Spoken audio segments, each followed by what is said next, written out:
In this video, we're going to go over on how to disassemble the anesthetic syringe.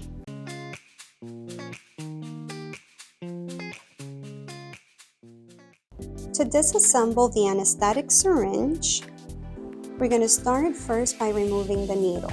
The best way to do it is move the syringe, don't turn the needle.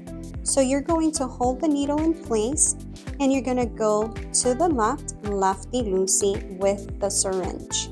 So you're going to go here and you're going to go to the left until it comes out. And for this, you're just going to pull the piston down with the harpoon. And that's out. And now you're going to flip it down and this is going to come out.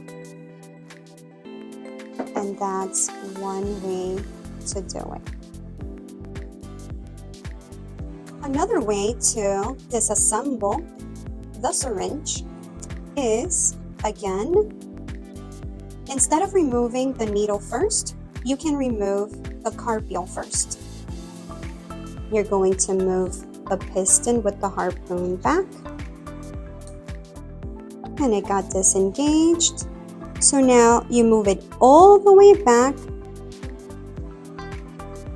to make room to slide the carpel down away from the needle. Put it down so this can come out.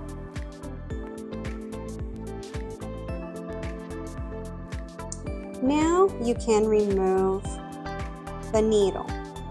You're going to hold the needle in place and you're going to move the aspirating syringe to the left, lefty-loosey. So we're going to go here and this will come out.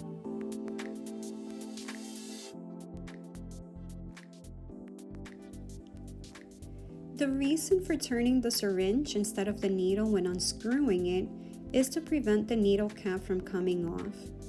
This reduces the risk of accidental needle stick injuries.